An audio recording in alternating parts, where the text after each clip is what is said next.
This is who we've always been. The problem is that white people have their heads up their asses still. Too many of you still just don't want to accept what this is. So let me give you a history lesson of what this shithole country is. And if you don't like that, then you can ship your ass back to England with your head up your ass, because you don't actually want to hear the history of America. So let me tell you what this country is. When we as white people were too lazy to do our own jobs, we stole black people from Africa on the Middle Passage. 1.2 million died. Sharks would follow the boats, waiting for the bodies. Then we kept them as fucking animals. Beat them, whipped them, put them in trees, fed them to fucking alligators, burnt down their Wall Street. Then we put Asians in internment camps. Women couldn't even fucking vote or have rights or credit or no-fault divorce until the 80s. 1860s, the Supreme Court said black people weren't even citizens. And part of this country doesn't want to fucking hear that. I'm a patriot. You're a piece of shit, is what you are. You're not a fucking patriot. You're a nationalist.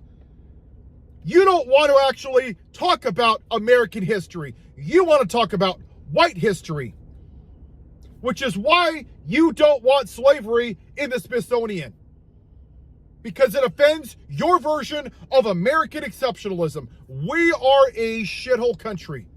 We're not even the greatest country in North America. And once again, if you don't like it, ship your ass back to England. You don't have to announce your departure. Deport yourself. Go back to where you came from, because this isn't your fucking land. It belonged to the Native Americans until we shit on it. And then Andrew Jackson, may he rot in hell, made over 300 treaties with the 5 tribes.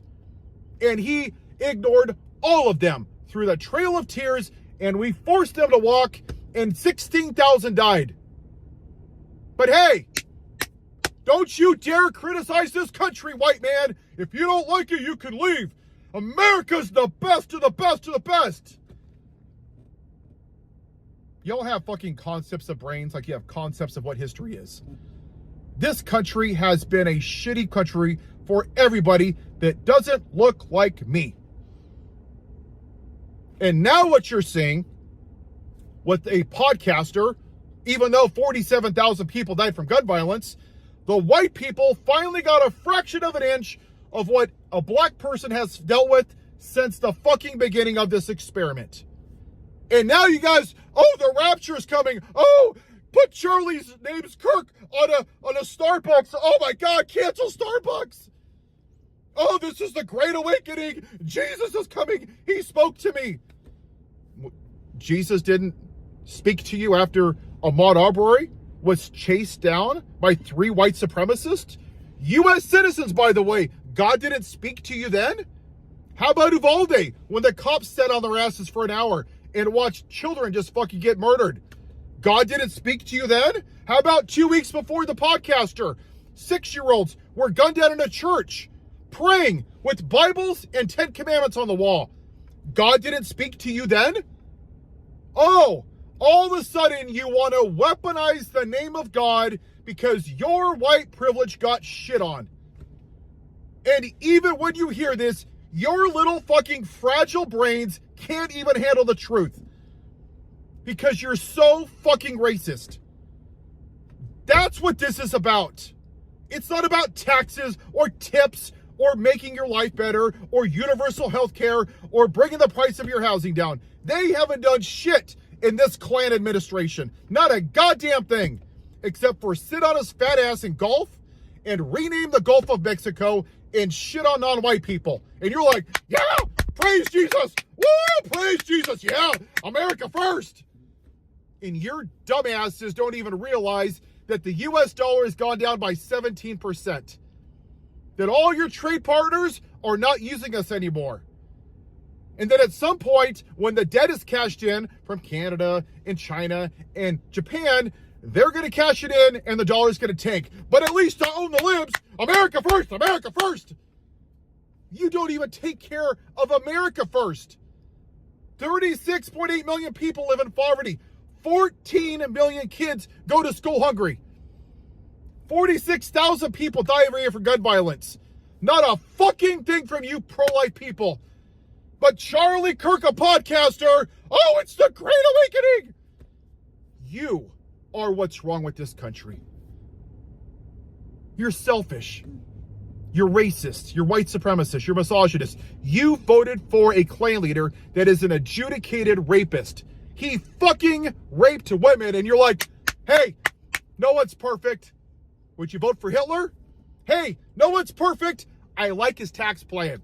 Yeah, Jeffrey Epstein's done some bad things, but I think, you know what? I don't vote for the man. I vote for the policy. No tax on tips. No one's perfect. Praise Jesus. You have no morality.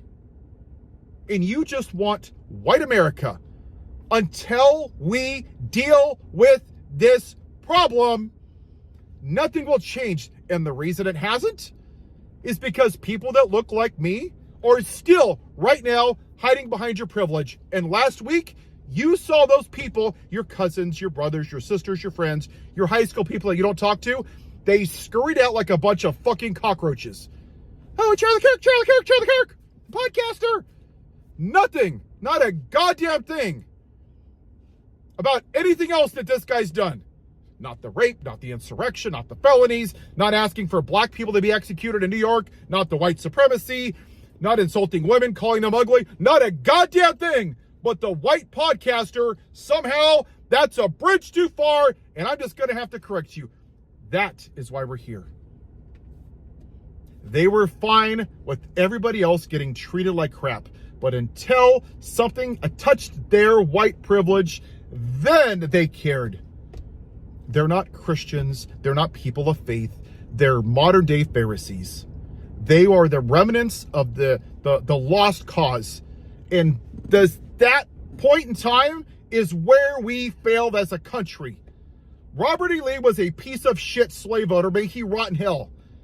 But to them, the lost cause, oh, it was about states' rights. No, it wasn't.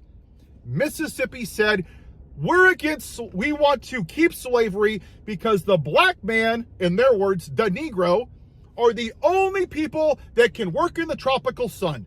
And it will be detrimental to the commerce of the states if it's done. So basically, their stance was God made black people to serve the white man. Does that sound like a states' rights issue? Does it? But instead of accepting it, you guys lied to yourself. And then once again, 2020, oh no, it was rigged. Did you see Martin Luther King go to violence? Rosa Parks? John Lewis? But the white man lost an election and they believed the lie, so they get away with beating officers with American flagpoles.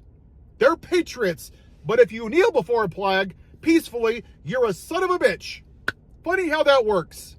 Make America white again. Until we deal with this, we will never get out of this. And if it has to burn to the ground, then so be it. Because this is why we're here. This is the only reason we're here.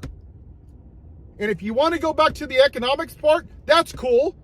But go look at the Hurricane Katrina documentary. You know what happened? Certain parts, when they were rebuilt after the flooding, they were primarily black. You know what happened? The white man raised the rent by 2 and 3 times. What do you think happened to those black communities? Oh yeah, I'll let you know. Spoiler alert, it turned to a white community. Why? Because they didn't want to pay black people a fair wage. So when you say, I don't have privilege, fuck off. Have you had to give a talk to your kid? Have you had your house redlined? Was your house valued more? Were you called the N-word? Did you have to give your kid the talk?